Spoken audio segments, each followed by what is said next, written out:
Hello there everybody, Sam's Trains here, welcome back to the railway and welcome to another review. Today I'm going to be looking at a Bachmann tank engine.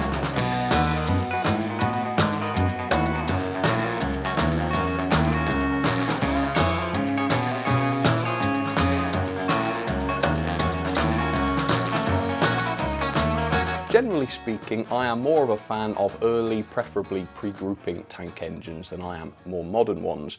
But there are a couple of exceptions, there are a couple of much newer tank engines that I'm a big fan of, and this is one of them. I've never looked at one of these before. It is a standard class 3 in tank engine form.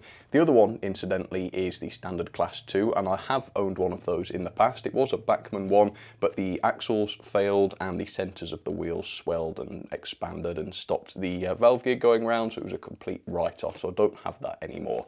But this is a standard class 3 from Bachmann. It's in a beautiful BR black, as you can see, and I'm hoping this is going to have some really gorgeous lining on it. Currently, you can buy the standard class 3 from Bachmann. I believe the RRP is £164.95, which is an awful lot of money, of course. Typically 10–15% down from that at the retailers. Though I bought this one from Hatton's for £92, I think it was. Brand new, never opened. That's a lot more like it, if you ask me.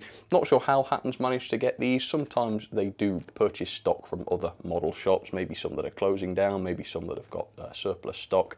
Regardless, I bought it from Hatton's. It was a good price. I really like the look of it, so hopefully I'm going to enjoy this one. We're going to get this baby out today. We'll see what it's like, and hopefully this will be good. Okay, let's see. So this is a 262 tank engine, which makes this a Prairie. It's pretty interesting. Not all that often that I look at Prairies. They say actually that a good deal of the design of the BR Standard Class 3 was inspired by the large Prairies of the Great Western, but personally, when I look at this, I can't see that at all. I really can't see the similarity. All I see when I look at this is the IVAT design from the LMS, which was the other Loco that these were based on. But yeah, do comment down below which of the two does this look most similar to you. To me, it's definitely the IVAT, but you may be different, so let me know. Anyway, let me show you the end of the box. So the version I have is 31-979. It is the standard class 3MT. It's number 82001, and it is in the BR black with the early emblem, and I'm really looking forward to seeing that livery. And it does have a DCC socket on board, which is an 8-pin one, so that's what you need if you want to chip it. I can see already that the smoke box door has opened, so that's one really cool feature that this has got. Hopefully it will stay shut when I get this out and shut it. Hopefully it won't keep falling open, because that wouldn't be very good. But yeah, that gives you an idea of the sort of detail we're dealing with on this, which I think is a good sign.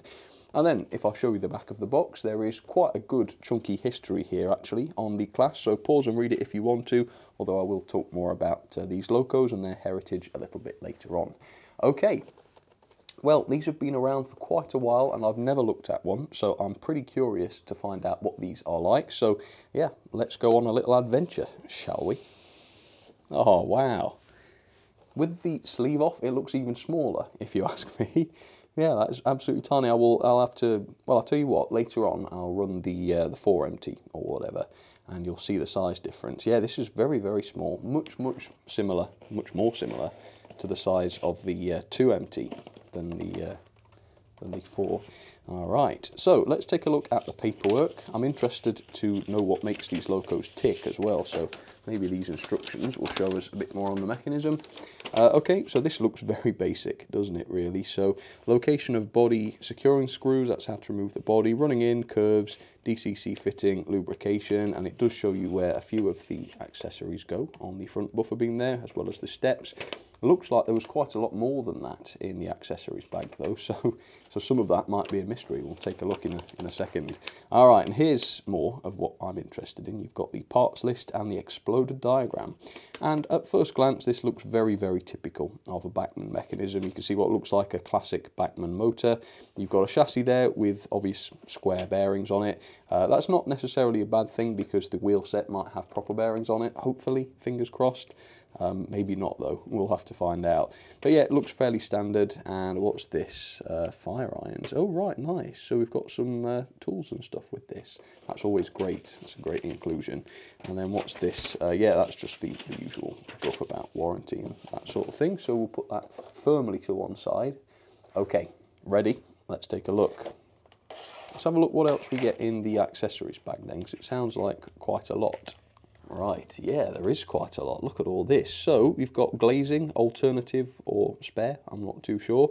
You've got the steps, various buffer beam details. You have got the fire irons, fireman's tools, very good, love that feature. It looks like we've got cosmetic or maybe even real moving screw link couplings. Don't always get that on Locos, so that's pretty good. Yeah, there's a lot in there, actually, and a lot of stuff that you don't always get too, which is great. Right, let's put that securely back on there, and let's take a look at the Loco herself then, shall we? For the first ever time for me. Very exciting. Not too many Locos left that I've never looked at. Okay, right. Can you see that? Yeah, it looks really nice actually. The finish, as usual, is really, really nice. Looks quite complex actually, particularly looking down on it. There's lots of different pipe work. The lining looks lovely. Yeah, this actually seems good. Right, how's the weight? It did feel quite a heavy box, but how's the Loco on its own? Oh, very heavy, extremely heavy for its size. Yeah, that's a very, very mighty Loco. And ooh, the cylinders are swimming in oil. That can't be good. So I'm going to have, the first thing I'll have to do is wipe that. Yeah, you don't really want that much oil swimming on the Loco. The rest of the Loco looks all right though. It's just on these cylinders for some reason. All right, that's odd, never mind.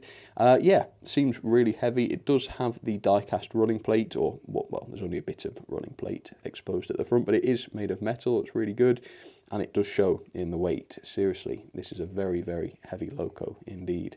Yeah, great to see that. When you pay a lot of money for a Loco, if you've got a lot of metal on it and it weighs a lot, it's just good value for money, isn't it? It's just getting what you've paid for, and that's great. So yeah, I have no doubt this will be a great hauler. We'll have a bit of history then, a bit more history on the standard Class 3 tanks, and then we'll take a closer look at this and pick out some of its details. So as I was saying a little while ago, despite being a BR standard design, the inspiration for the standard Class 3 Prairies actually came from much earlier, in the shape of the IVAT Class 4 of the LMS, and like I say, the large Prairie of the Great Western. Now, British Railways design actually used features from both, and they were built at Swindon Works, although only 45 were produced. They were built in the early 50s to the design of Robert Riddle's. Doesn't sound too many, yeah, sounds like quite a small class, but don't forget there were 20 tender engine variants produced as well, so between them the two designs made up a fairly standard sized class really. The engines had a pleasantly compact appearance, they sported two outside cylinders, and they were all painted in lined BR black initially.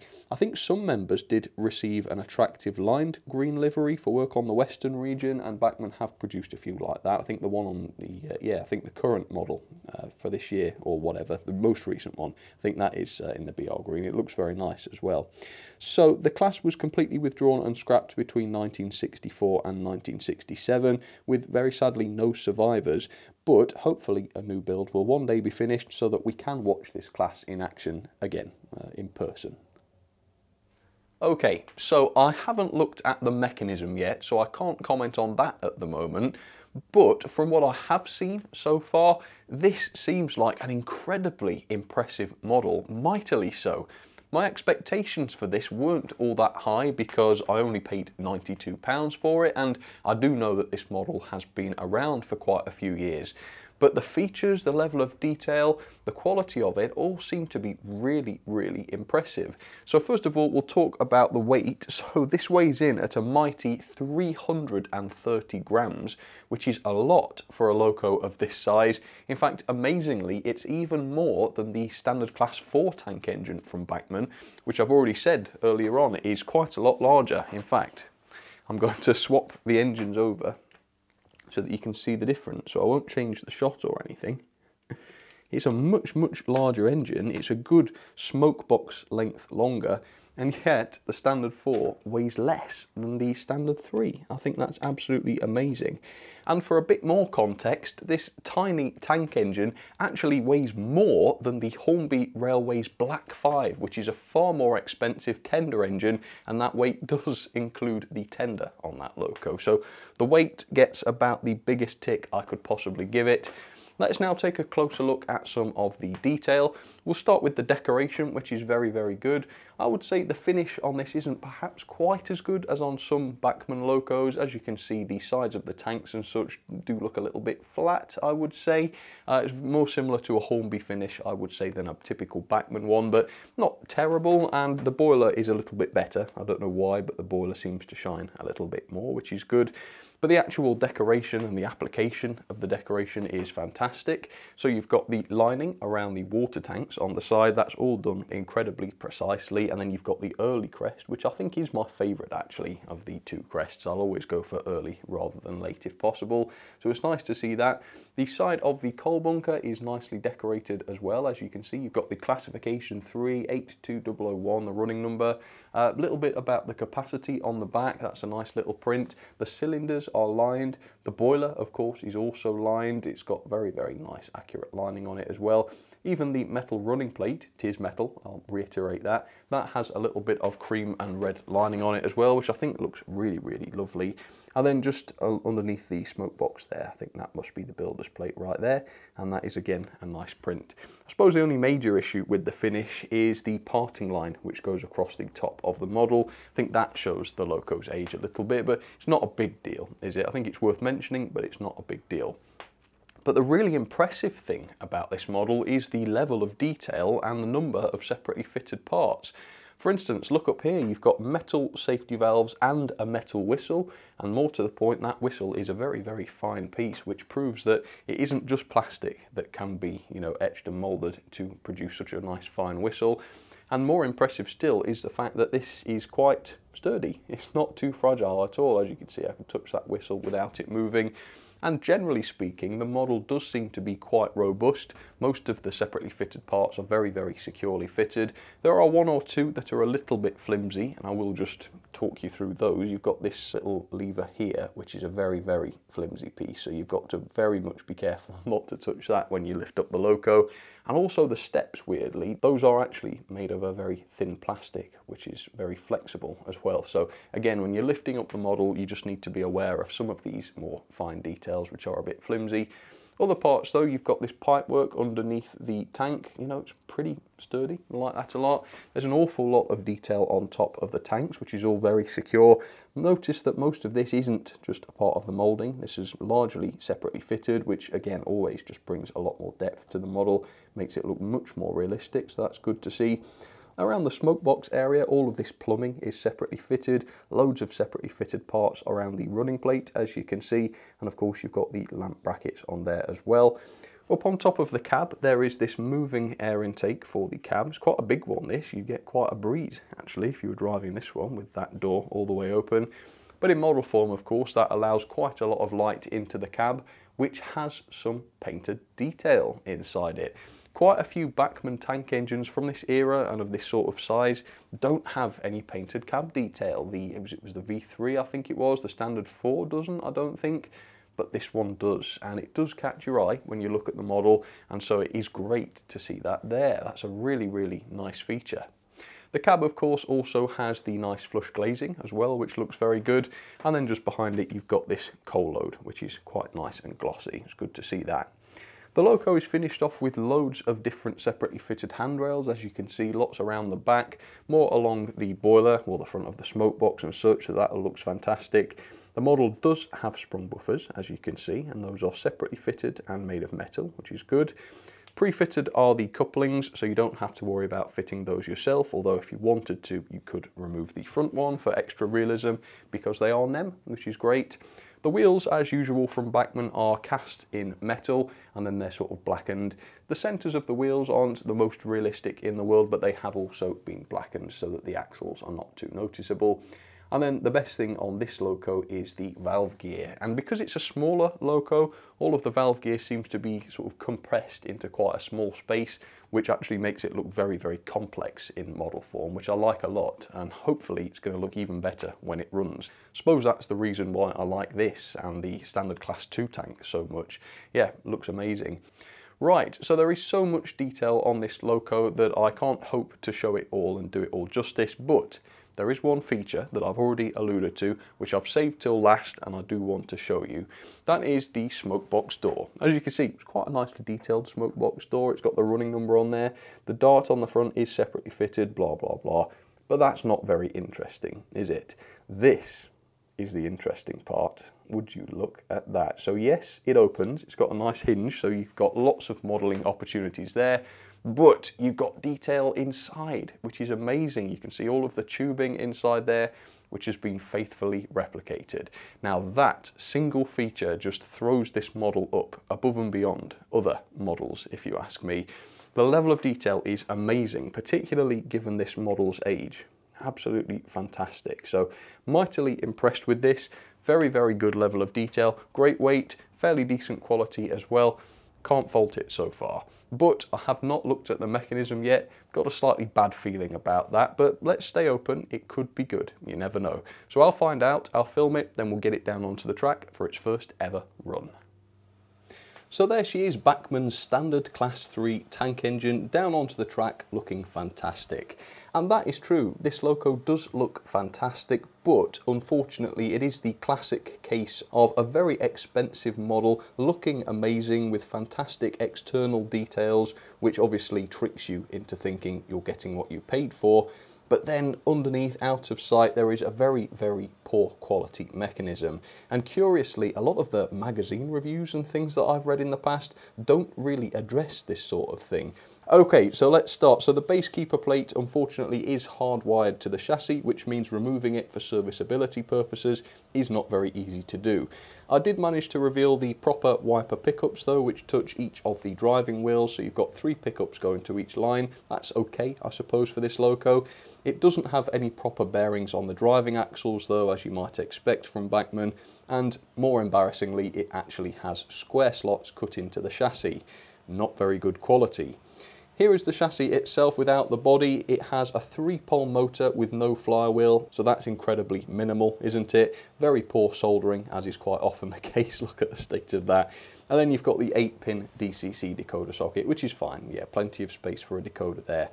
The gauge is okay as well, 14.4mm back-to-back, some axles 14.5, but no issues there. So yeah, pretty poor quality mechanism, to be honest with you. If I'd paid the RRP of £164.95 or anything close, I wouldn't be very pleased about that. Anyway, let's see how it runs, because quite often these horrible mechanisms, at least to begin with, do run quite well. So let's find out whether this model is the same. Here we go. Let's see. Does it actually work? First question. No. I'm turning it up. Nothing. Right. Does the hand of God need to poke it? I think so. Ooh. I thought I heard something.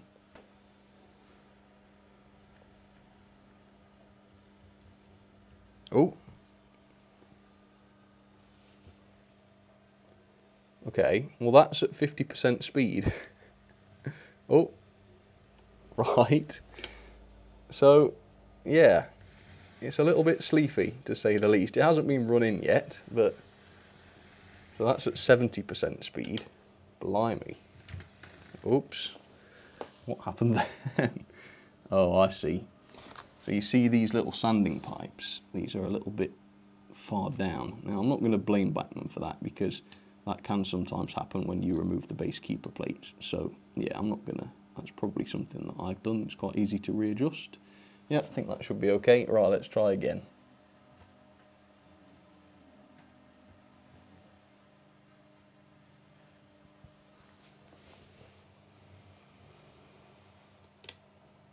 Alright, so it's moving now. It's getting a little bit freer. I would have said, you know, maybe it needs some lubrication or something, but it was covered in oil when I pulled it out of the box, so I don't think that will be the case. That's 50% speed now. Yeah, it's moving a little bit better. One thing that is clear though is that there is a lot of friction here. Could that be because of the square bearings with no turned proper brass ones? I think it could be. Let's try the crawl though, just for a laugh. You ready? I'm going to turn it up. Let's see what speed setting it reaches before it starts to move. Here we go. Oh, okay. So that's about 20 there. So that's bizarre because it's actually crawling pretty well. Look at that. Well, I'm shocked. It does need a warm-up though. I mean, I will run it in for 30 minutes in each direction and hopefully it'll be better. But out of the box, that crawl is very much surprisingly good. Let's just go over those points again just to check that. Ooh, struggling. Yeah, there we go. Just to make sure those sanding pipes aren't in the way. Right, let's just see how much torque this thing has got at 50% speed, because I'm suspecting probably not very much. That's 50. Yeah, it's not exactly a display of power, is it? Which is a shame, because this Loco is pretty heavy.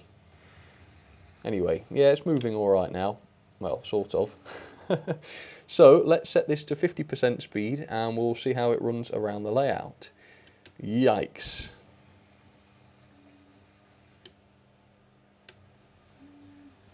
There we go, bit of a run-up.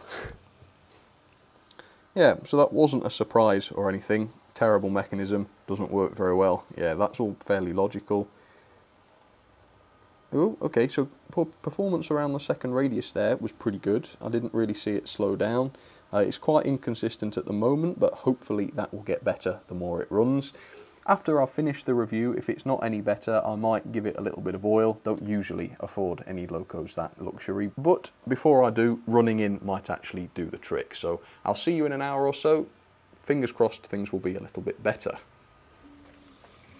Okay folks, I am back, and the good news is that the performance is now better.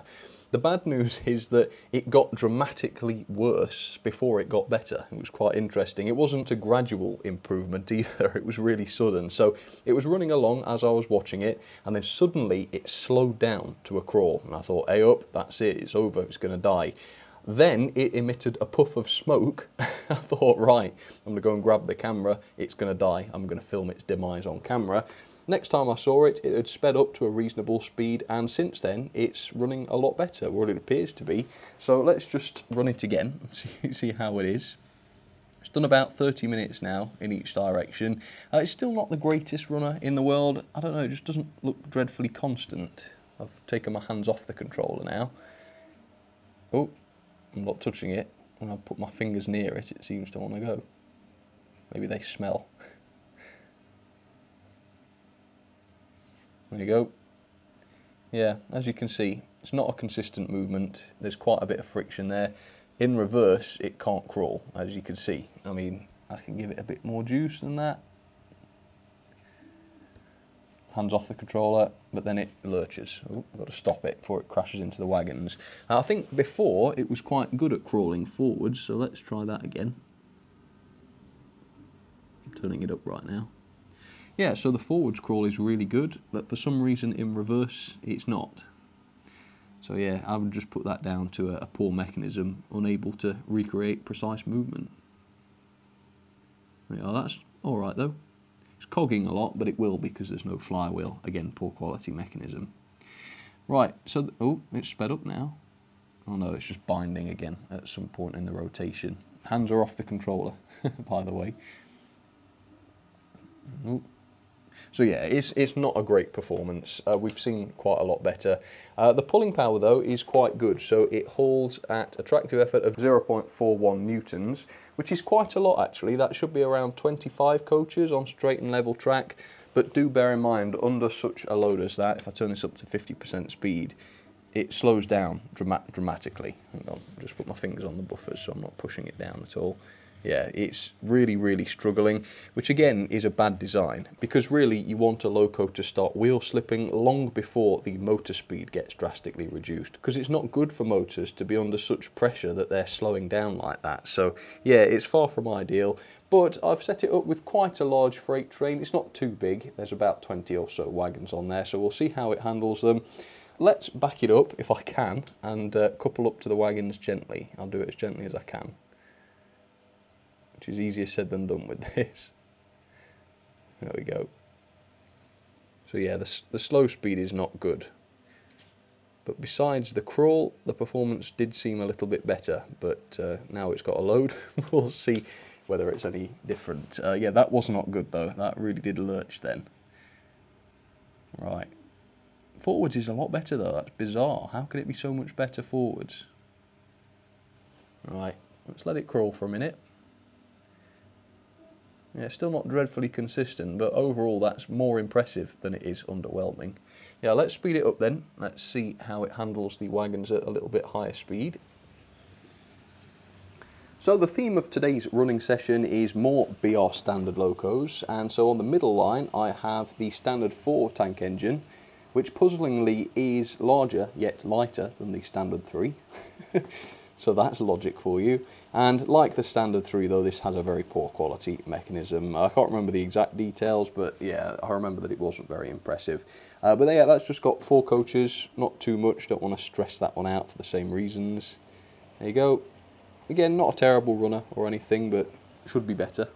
And then on the inside line, I have a loco that is not a standard loco of any sort, but it is a Bachmann tank engine from a similar era, I suppose, similar sort of size, but this has a better mechanism. This does have the turned brass bearings, it does have the 5-pole motor, and the difference in the performance is noticeable, even from the outside. It's so much smoother, it's quiet, the sound is completely different, there's no rattling of those axles. Yeah, for what we pay, there's no reason why any model these days should have a lesser mechanism than this. Yeah, that's really good performer. So I'm putting that in as a comparison to show what the standard 3 should have been. I must say though, it does look really, really lovely, and at a nice sensible freight speed like this, the valve gear and such looks wonderful, really wonderful. You have to overlook the fact that it's a bit inconsistent in its speed. It is frustrating that, because even the best part of £100 when I include postage is quite a lot for a loco that doesn't really work as it should. But I've seen worse performance, and certainly as you turn the speed dial up, the performance gets better. It's reasonably smooth at 50. But then again, with freight like this, you don't want it going that fast. So yeah, it's far from ideal. It's sort of easy to forgive this loco because it looks so good. So from a visual point of view, it's really, really top notch. And in fact, if a bit like the V3, Bachmann were able to retool the mechanism, just redesign it, give it modern features, maybe have some lights in it, maybe even a coreless motor. I mean, even that would be better than this 3-pole motor that's not very good. Obviously proper bearings, a bit more serviceability to it, so that you can open this thing up and clean it and oil it without too much faffing about. Yeah, this would be a great model. The body would easily match any modern locos from Bachmann. Yeah, it's still got potential, but not with this chassis, unfortunately. Let's have some ratings then for the Bachmann Standard Class 3MT tank.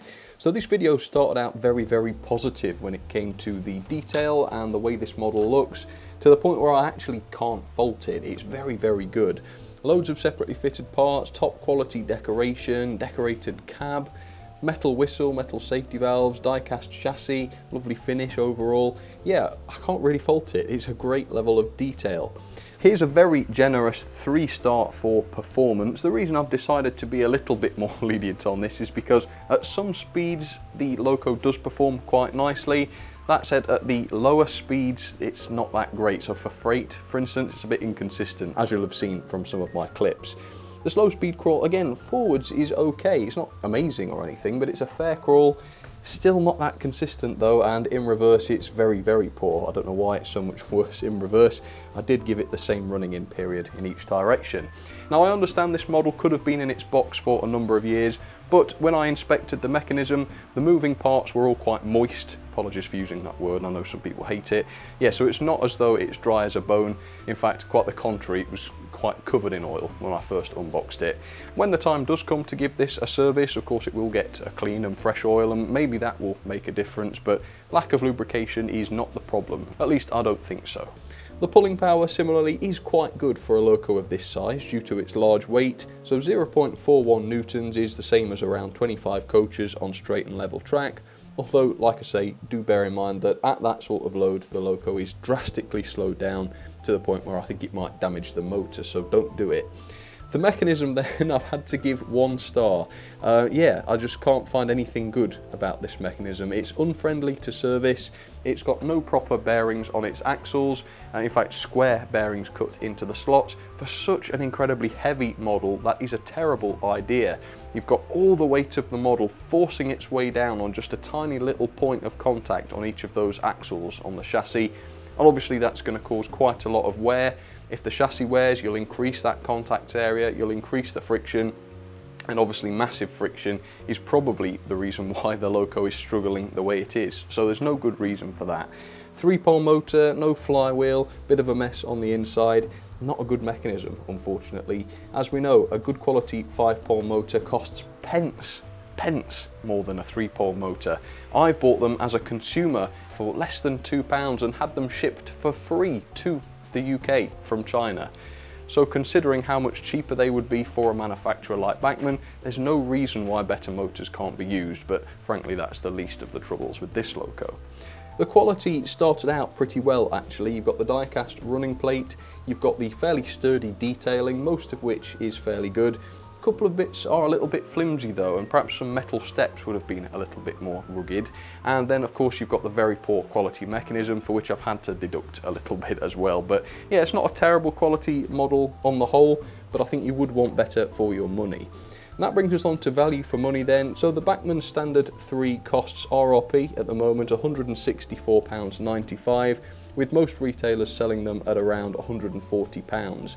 The price I paid from Hattons is very untypical, £92. That's because Bachmann don't supply Hattons for stupid reasons, and normally a retailer can't reduce Bachmann's prices beyond a certain percentage, otherwise Bachmann threaten not to supply them anymore, which is naughty in itself, but because Hattons aren't supplied by Bachmann, they don't have to worry about that. So yeah, mine was a lot cheaper than you can normally expect to buy them.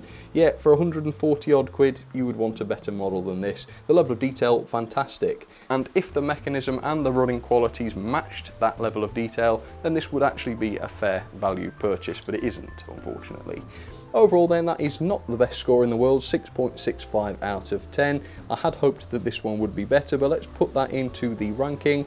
There it is, 30th place above the 416 EMU and below the Hornbeat Black 5. Better mechanism, high quality performance. This would have been a really good Loco, but sadly I can't really recommend it.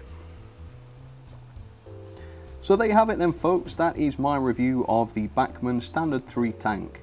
Fantastic looking Loco, but not so great under the hood. So I guess now you know the truth about the Bachmann Standard 3. Maybe that's what I should call this video, the truth about the Bachmann Standard 3. Yeah, it's a shame because it would look great in photos, people would want to buy it, and it sometimes seems that that's all that Bachmann cared about back in the day, you know, just selling models. Once they're sold, it doesn't matter if they don't work so well. I'm pleased to say that that doesn't appear to be the case anymore from Bachmann. I'm not suggesting they've suddenly seen the error of their ways and decided to actually give us what we pay for. I think it's just the fact that these things are unacceptable, and people like me showing them means that they can't actually get away with this sort of thing anymore, which is good to see. So that does mean that anything new that Bachmann have designed over the last, well, year or two does tend to be better mechanically. And in fact, the last few Bachmann models that I've reviewed that were new tooled have actually been better and better with each new release. So yeah, new stuff, okay. Older stuff, be careful and check and find what it is that's inside the model that you are buying, because you never know with Bachmann.